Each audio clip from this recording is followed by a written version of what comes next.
इश्क़ रोमांचा अस्कलम ज़ोया अली शाह। अस्सलाम वालेकुम।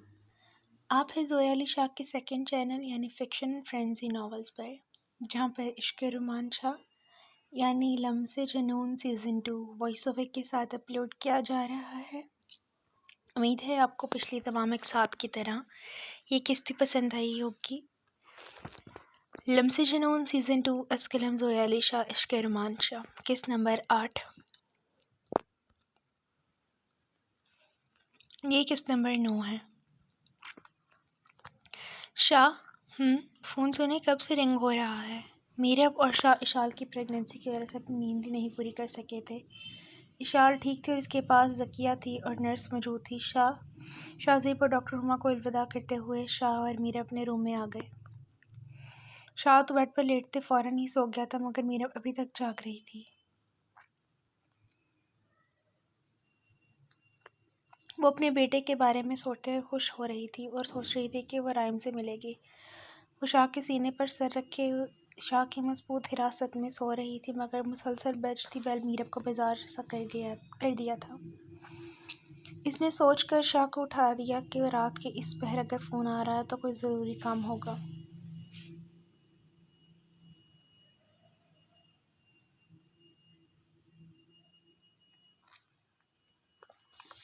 शाह काफ़ी गहरी नींद में था, इसलिए इसे बेल का भी पता नहीं चला, जबकि फ़ोन शाह वाली साइड पर ही पड़ा हुआ था। मीरब के उठने पर शाह ने नींद की खुमारी से भरी हुई खूबसूरत सुर्ख आंखें खोलते मोबाइल कान को लगाया। मीरब, शामिर इस वक्त फ़ोन खैरियत तो है? शाह ने फ़ोन उठाते ही परेशान होकर पूछा।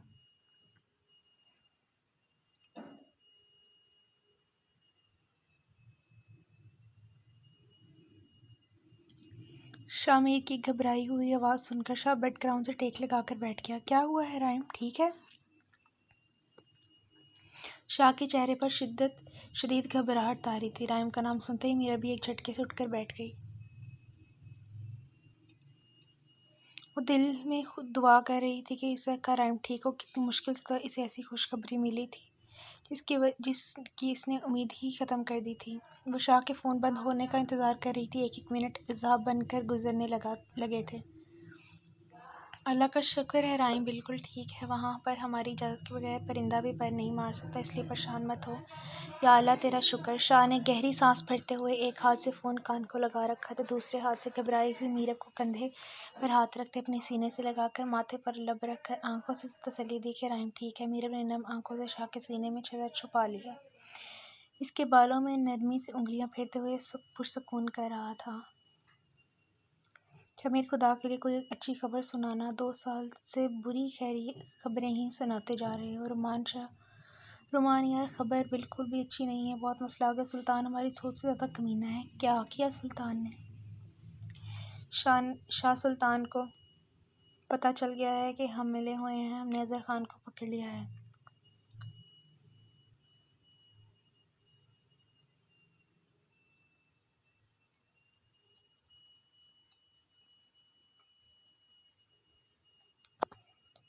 शामिर, खबर तो बुरी है, मगर हम इस चीज़ के लिए रेडी थे। आखिर सुल्तान को पता तो चलना ही था कि इसका कुत्ता हमारे शिकंजे में है। शामिर को सीने से लगाए हुए मुतमईन सा होकर बोल रहा था। मीरा भी थोड़ा पुरसुकून हो गई। इसे अंदाज़ा हो गया था कि मामला कुछ और है।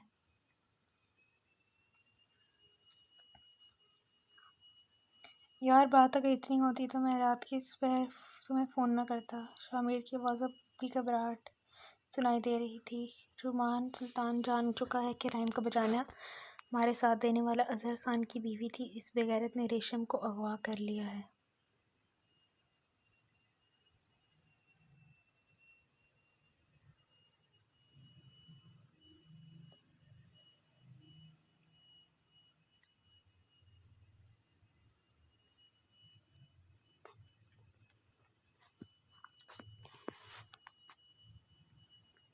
ओह माय गॉड, या अल्लाह रहम फरमा। शाह परेशान होकर बोला तो मीरा मतलाशी नज़रों से शाह के चेहरे की जानब देखने लगी। यार, ये तो तुमने बहुत बुरी खबर सुनाई। हमें हर हाल में रेशम को बचाना है। बहुत अच्छी लड़की है, इसे अच्छाई की सज़ा नहीं मिलनी चाहिए।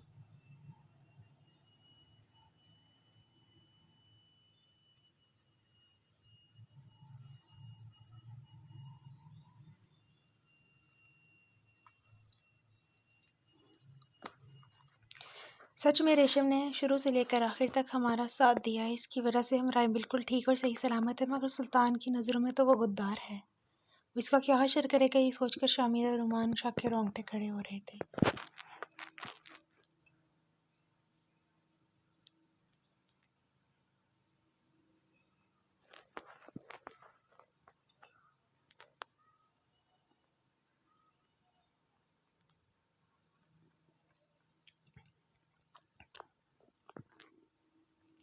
शाह, क्या हुआ है? मीरब, जो कब से फ़ोन बंद होने का इंतज़ार कर रही थी, फ़ोन बंद होते ही पूछ रही थी। शाह ने सारी बात इसे बताई। शाह, अब रेशम के साथ तो वो बहुत बुरा करेंगे। आप और शाहमीर भाई को रेशम कैसे बचाएंगे? मीरब को रेशम की बहुत फिक्र हो रही थी।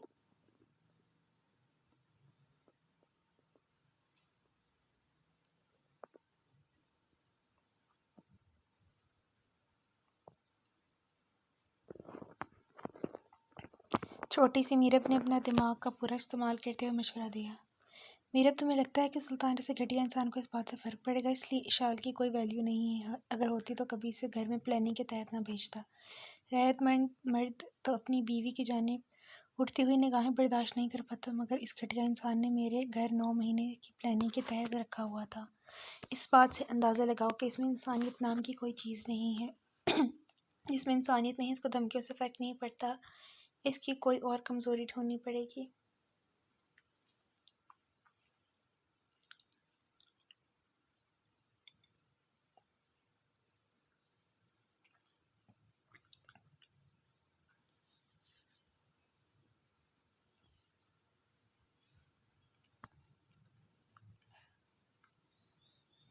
मेरी जान, हम सब कुछ संभाल लेंगे। हम अकेले नहीं हैं शाह।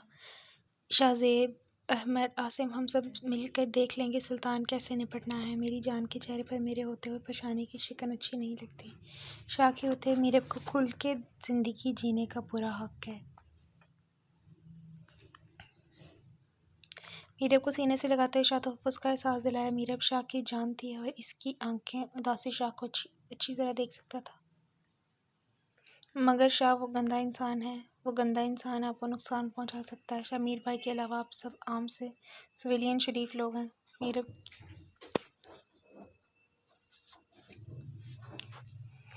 की इस बात पर शाह की आलसी लब मुस्कुरा दिए। मेरी जान, तुम इन चक्करों में मत पड़ो। और सिविलियन इससे बड़ा बदमाश कोई नहीं होता। और शामिर सब कुछ संभाल लेगा। तुम्हारे चेहरे पर दोबारा परेशानी की शिकन नहीं देखना चाहता। शाह गहरी सोच में सोचते हुए मीरब को अपने सीने पर लटाए हुए बालों में नरमी से उंगलियां फेरते हुए पुरसकून कर रहा था, मगर शाह को खुद पर पुरसकून नहीं था। शाह को फिक्र थी रेशम की। रेशम को सुल्तान अगवा करके तरकी ले जा चुका था। रेशम तक पहुंचना आसान नहीं था। सुल्तान बहुत पावरफुल था और रेशम बहुत नेक सीरत लड़की थी, जिसको प्यार झांसे में लाकर अजहर खान ने से शादी की। रेशम अजहर खान से तकरीबन 15 साल छोटी थी। रेशम अपनी दादी के पास पलने वाली एक यतीम बच्ची थी, जिसका आगे पीछे कोई नहीं था। 6 महीने पहले इसकी दादी की डेथ हो चुकी थी। दर्द भरे माहौल में पलने वाली रेशम को हिम्मत को सलाम के दिल चाहता था। वो इतनी नेक थी कि रोमांच और शामिर को रश्क खाता था कि अजहर खान जैसे शैतान के नसीब में इतनी नेक लड़की कैसे आ गई। रेशम बहुत खूबसूरत थी और सुल्तान हुस्न का पुजारी। शामिर और शामिर और रुमान शाह ने रेशम की इज़्ज़त को महफूज नहीं लग रही थी। वो जानते थे कि दरिंदा इस बच्ची को नोच डालेगा। रेशम के बारे में सोच कर रुमान शाह का दिमाग फट रहा था। और इस बच्ची के साथ कुछ भी गलत मत करना, अल्लाह रहम फरमा, तो बड़ा गफूर रहीम है। रुमान शाह की आंखें बंद किए हुए अपने खुदा से दुआएं कर रहा था। रेशम इसके नज़दीक ऐसी थी जैसे मेरा अपनी बहन मीरा के साथ हुए हादसे से आज भी नहीं भुला सकता। किसी गंदे शख्स की दरिंदगी की बच्चियों की ज़िंदगी तबाह हो जाती है, मगर ये बात दरिंदे नहीं सोचते। सुल्तान के भाई ने मीरा की ज़िंदगी बर्बाद कर दी, मगर खुदा ने मीरा को शामिर दे दिया। इसने आकर इसकी ज़िंदगी रोशनियों से भर दी, इसकी हर मरहूमी को ख़त्म कर दिया। मगर हर किसी के पास मीरा जैसा नसीब नहीं होता। वो खुदा का शुक्र अदा करता था कि मीरा के नसीब में इसी पे शामिर मलिक जैसा मर्द लिखा था, जिसने रुमान शाह से भी कहीं बढ़कर इसकी बहन को तहफ़्फ़ुज़ दिया था।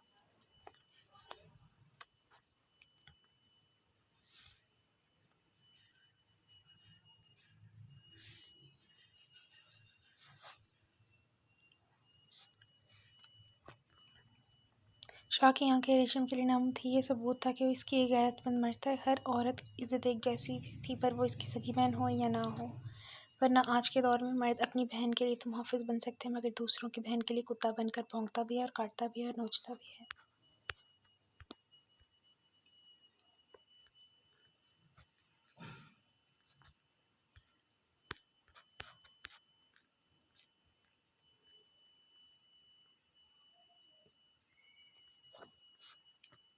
लानत है इस मर्दानगी पर जो सिर्फ अपनी बहन को तहफ़्फ़ुज़ दे सकता है और दूसरों की बहन को गंदी निगाहों से देखे। मर्द तो रोमांचा जैसा होना चाहिए जिसकी आंखें किसी और की बेटी के लिए बेनम हों।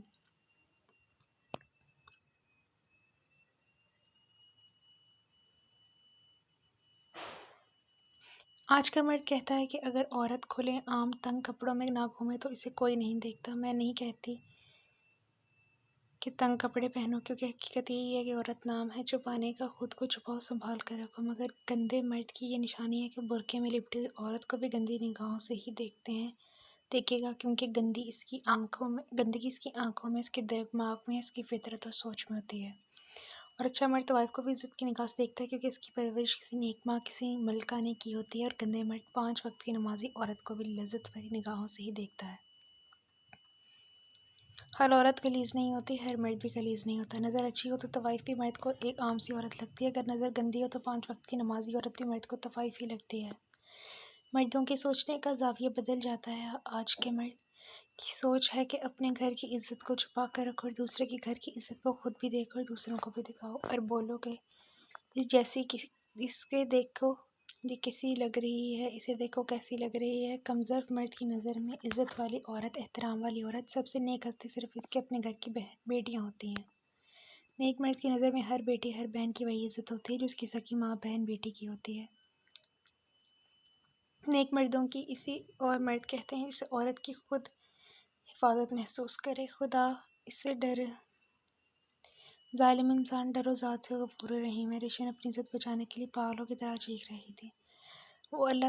मैं अल्लाह से बहुत डरता हूँ, इसलिए तो औरतों को मोहब्बत से, प्यार से अपने बिस्तर तक लेके आता हूँ। कदर करता हूँ अल्लाह ताला की बनाई हुई अनमोल चीज़ों की। शैतानी अंदाज में हंसते हुए इसकी जाने पड़ रहा था। इसकी गलाजत भरी नज़रें रेशम अपने वजूद के आर पार होते महसूस कर रही थी। वैसे एक बात बताओ, अपने दूसरे दोनों आशिकों के पास भी ऐसे नखरे और अदाएँ दिखाकर जाती थी या वहाँ पर रजामंदी वाला सिलसिला था? शैतानी और वहशत सुल्तान के चेहरे से टपक रही थी। बकवास बंद करो, मेरे भाई थे, सबको अपने जैसा गंदा और गलीज मत समझो। वो तड़प कर बोली। भाई, वो तंजिया नज़रों से देख के भाई के लफ्ज़ मजाक उड़ा रहा था।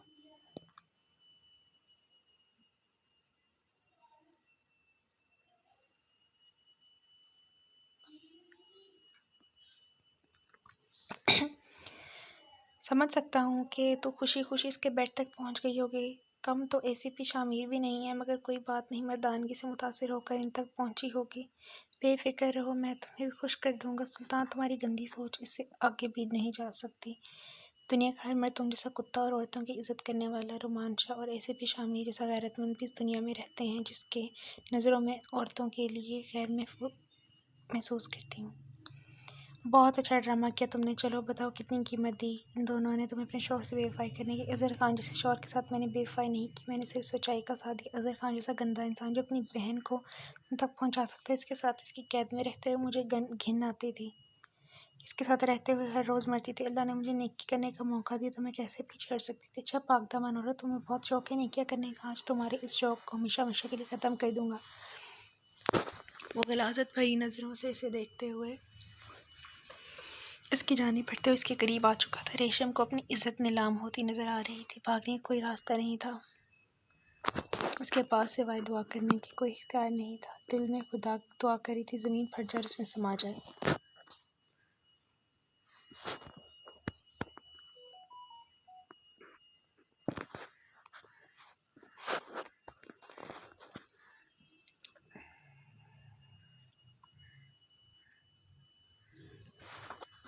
दुपट्टा ज़ोर से खींचा तो उसका दुपट्टा उतर गया। रेशम ने आज तक कभी अपने सर से दुपट्टा नहीं उतारा। शर्म से वो पानी पानी हो रही थी। इस वक्त अगर वो दुपट्टे के पीछे भागती तो हमेशा सुल्तान के गंदे हाथों से छूते, इसे कमरे में बंद कर दे। दुपट्टे को छोड़कर पागलों की तरह भागते रूम से निकली। सुल्तान इसके पीछे ही भाग रहा था। रेशम दिल में सोच लिया कि वो सुल्तान के घर की छत से कूद कर जान दे देगी या कोई और तरीका इसे मुयसर हुआ जान देने से पीछे नहीं हटेगी। वो खुदा से इसकी माफ़ी मांग रही थी। इसके सामने मरने के अलावा कोई रास्ता नहीं था। वो जानती थी कि इस्लाम में खुदकुशी हराम है, मगर इस दरिंदे से वो कैसे बचती, इसे कोई रास्ता नज़र नहीं आ रहा था।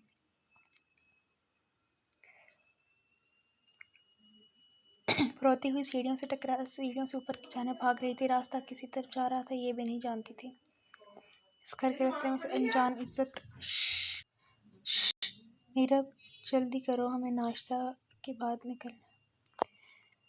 इस घर के सब रास्ते इसलिए अनजान थे। दिल में इज्जत खोट देने का डर था। खुदा की ज़ात के अलावा कोई भी सहारा नहीं था। मीरा, जल्दी करो, हमें नाश्ते के बाद फ़ौरन निकलना है। ड्रेसिंग रूम में मिरर के सामने खड़ा तैयार होता बोल रहा था। मीरब ने कोई रिस्पॉन्स नहीं दिया। शाह ने नज़रें उठाकर गहरी मीरब की जानिब देखा।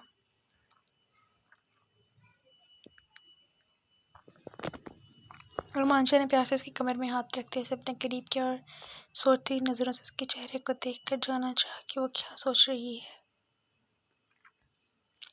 शाह, खूबसूरत दिलनशीं जान, तुम झूठ कब से बोलने लगी? जब से तुम अच्छी तरह जानती हो कि तुम्हारे शाह झूठ बिल्कुल नहीं पसंद।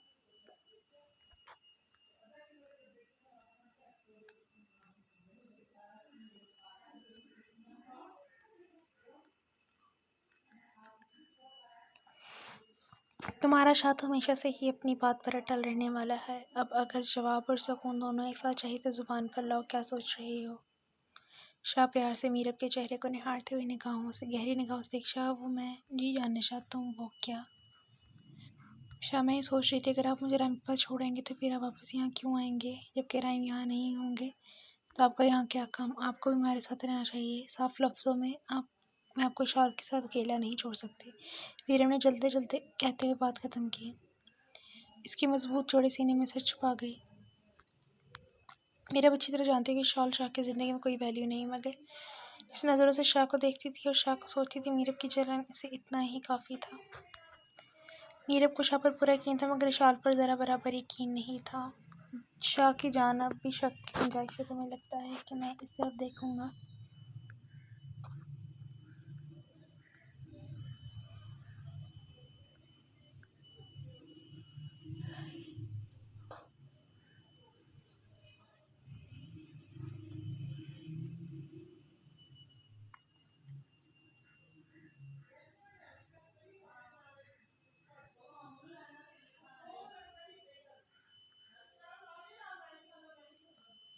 मेरी जान, ये रोकर तुम मुझ पर जुल्म कर रही हो। मैं तुम्हारे अफसोसदा चेहरा नहीं देख सकता। रोकर मेरे सब्र का इम्तिहान ले रही। तुम्हारी इन खूबसूरत आंखों पर सिर्फ मेरा हक है।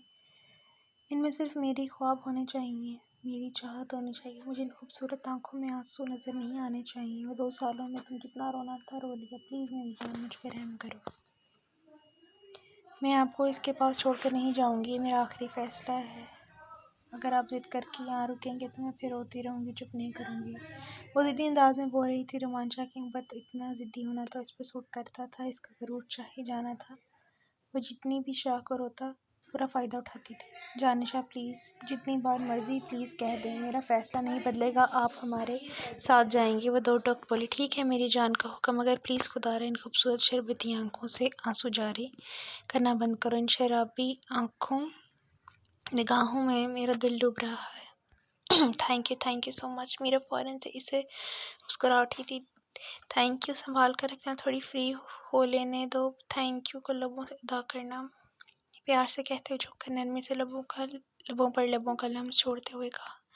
शाह के लबों का लम्स पंखड़ी पर महसूस करते मीरब की मखमली गोरे गाल ब्लश कर रहे थे। शाह के लम्स के ज़ेरे असर चेहरे पर फासिया दिखाई दे रहे थे। इनको देर हो रही थी, इसलिए फ़ौरन से रूम से निकल लेते हुए सिर्फ ज़किया को बताया अपनी मंजिल की जानिब फुल सिक्योरिटी में जा रहे थे। रेशम सुल्तान से बचते हुए पागलों की तरह भागते किसी के साथ ज़ोर से टकराई। बेख्तियार इसके मुँह से चीखने की आवाज़ पूरे घर में गूंज उठी। इसका पूरा वजूद सुल्तान की दरिंदगी सोचते कांप रहा था। मुकाबले में भारी हाथ इसके चेहरे पर रखे से खामोश कराया। एक लम्हे को रेशम को लगा यही कि इसके सामने सुल्तान का कोई आदमी है जो इसे पकड़कर सुल्तान के हवाले कर देगा। वो झटपटाकर मुंह पर हाथ रखते हटाते भागने की तैयारी करी। पीछे खड़े सुल्तान पर इसकी नज़र पड़ी जो साख्त खड़ा था। रेशम को लग रहा था आगे आगे और पीछे दीवार खाई। मैं आपके आगे हाथ जोड़ती हूँ, मुझे जाने दें, मुझे मार दें, मगर खुदा के वास्ते दरिंदे के हवाले मत करना, प्लीज़ इस दरिंदे से बचा लें। वो हाथ जोड़ती हुए हारून के सामने खड़ी थी। हारून साइगल ने तकरीबन 5 साल बाद अपने घर में कदम रखा था, वो सिर्फ इसलिए कि इसकी ज़ईफ़ दादी ज़िंदगी की आखिरी सांसें गिन रही थी। अपनी दादी की खातिर अपने मजबूर होकर इसके घर में कदम रखना, जिस घर से इसे जाते हुए इसे कसम खाई थी कभी लौट कर वापस नहीं आएगा। प्लीज़ आप मेरे सामने हाथ मत जोड़ें, मैं शर्मिंदा हूँ, आपके साथ ये सब हुआ, मगर आप पूरी हिफाजत में महफूज हैं। इस बात का यकीन रखिए, मेरे होते हुए आपका कुछ नहीं बिगाड़ सकता। हारून साइकिल ने रेशम के जुड़े हुए हाथ को पकड़ लिया। खूनख्वार नज़रों सुल्तान साइकिल की जानब देखा, जो रेशम के दुपट्टे खींचकर वापस आकर रेशम के सर पर देखकर इसे महफूज होने का यकीन दिलाए। रेशम को इस वक्त लगा कि सामने खड़ा हुआ शख्स अल्लाह की तरफ से आया हुआ फरिश्ता लग रहा है, जिसने आकर सही वक्त इसकी इज़्ज़त बचा ली। इस वक्त वो सामने ना आता तो शायद अब तक रेशम बेआबरू हो चुकी होती। रेशम इस कदर खौफज़दा इसके मुकाबले को नज़र भर के गौर से देखा भी नहीं था, मगर इसके लबो लहजे सुलझा और पढ़ा लिखा सोबर इंसान लग रहा था। रेशम के सर पर हया का दुपट्टा देते इसने साबित कर दिया इसकी इज्जत गैरत जिंदा है। मगर सुल्तान साइकिल के खैर गैरतमंद इंसान का होना भी एक मौजूद था, जिसका एटीट्यूड से सुल्तान साइकिल से बात कर रहा था, किसी भी एंगल से सुल्तान साइकिल का मुलाजिम नहीं लग रहा था। वो कौन था जो सुल्तान साइकिल के सामने सीना तान कर खड़ा था?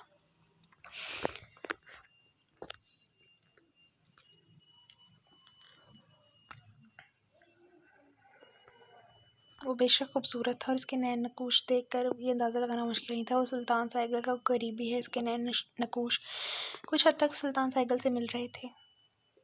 सुल्तान साइकिल जैसे नहीं था, बहुत खूबसूरत और गैरतमंद था। सुल्तान के सामने ऐसे खड़ा जैसे इसका मुजरिम, वो बात पर ज़्यादा रेशम को हैरान कर रही थी। हारून बेटा कैसे हो? बाबा के गले नहीं लगोगे? सुल्तान ने दोनों हाथ फैलाकर इसे हारून बेटा कहा तो रेशम का अंदाज़ा हुआ कि सुल्तान साइकिल का बेटा है।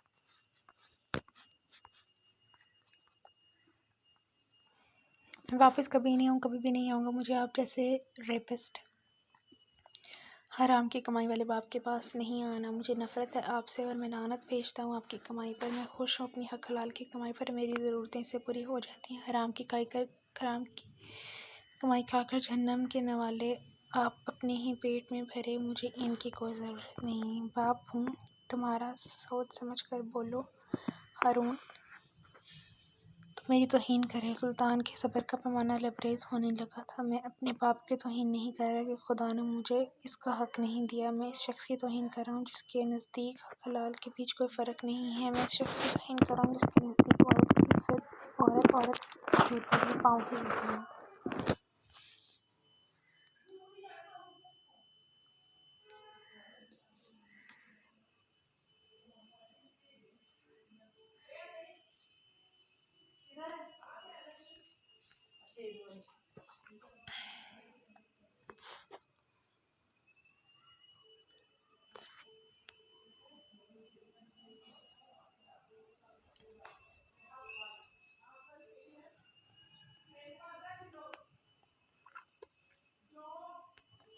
इसकी बात मत करो, ये 2 टके की लड़की के लिए तुम ऐसे मुझसे ऐसे बात नहीं कर सकती। इसे साइड पर रखो, तुम्हारा कोई लेना देना नहीं। सुल्तान ने रेशम की जानिब इशारा कर, 2 टके की ये नहीं, 2 टके के आप हैं।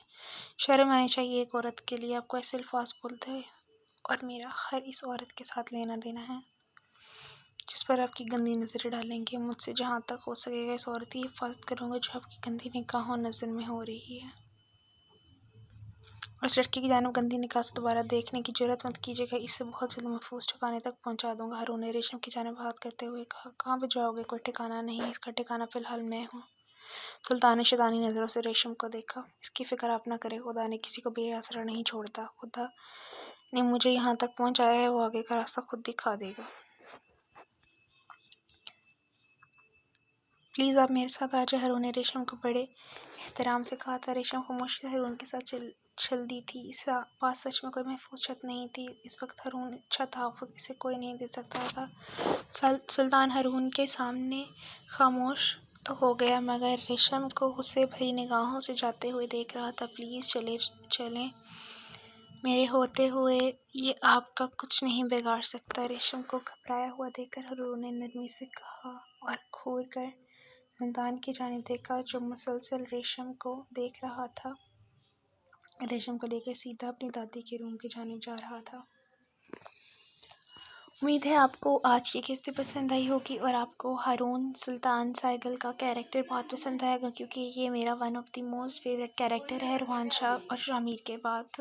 मुझे वैसे सारे कैरेक्टर्स बहुत पसंद है, पर लाइक हारून का कैरेक्टर बहुत ही अच्छा है और आगे जाके आपको पता चलेगा कि मुझे हारून का कैरेक्टर इतना ज़्यादा क्यों पसंद है। हारून का कैरेक्टर बहुत ही ज़्यादा काइंड ऑफ नेचुरल और रुमान शाह से मिलता जुलता है, और उसने जिस तरह से आज रेशम को प्रोटेक्ट किया, आप लोगों को अंदाज़ा हो गया होगा कि क्यों मेरा फेवरेट है सुल्तान साइकिल। और आगे जाके पता चलेगा कि वो रेशम को किस जगह पे पहुंचाएगा, उसे कैसे तहफ़्फ़ुज़ देगा, और उसके लिए आप जो है वो रोज़ एपिसोड रीड करें ताकि आपको पता चले कि कहानी किस तरफ जा रही है। और अगर मैं सच कहूँ तो अभी तक मुझे वॉइस ओवर करते हुए ऐसे लग रहा है कि मैं पहली दफ़ा पढ़ रही हूँ, क्योंकि जब दोबारा पढ़ती वॉइस ओवर करते हैं तो ऐसा लगता है कि आप दोबारा ही पढ़ें, वो कुछ नहीं पता स्टोरी का, क्योंकि अब तो काफ़ी किस्तें आ चुकी हैं तो पुरानी के साथ पढ़कर भी अच्छा लग रहा है। आप लोग कमेंट किया करें, 1-2 कमेंट होता है, बहुत बुरा लगता है। इतनी मेहनत से अगर वॉइस ओवर कर कर दोबारा आप लोगों के लिए बहुत सी रिक्वेस्ट आई थी कि वॉइस ओवर के साथ रोमांच अपलोड करें, इश्क रोमांचा, तो ये आप लोगों की वजह से ही कर रहे हैं। तो लाइक सब्सक्राइब शेयर करना ना भूला करें। और इस चैनल के अलावा किसी दूसरे चैनल पे इश्क रोमांचा को वॉइस ओवर के साथ ही लम्स जुनून शिद्दत यार जितनी भी नावल्स हैं इनमें से किसी नावल को भी ऐसे कॉपी पेस्ट करने की और अपना खुद का बेशक आप वॉइस लगा दें तो ये चीज़ की इजाज़त नहीं है। तो इस तरह के किसी भी 2 नंबर काम से आप लोग प्लीज़ गुरेज़ करें और कमेंट करके लाइक सब्सक्राइब शेयर कर दिया करें। ये ना इससे अच्छा लगता है कि अगर हम इतनी मेहनत करें तो फाइनली इसका कोई फ़ायदा भी हो रहा है।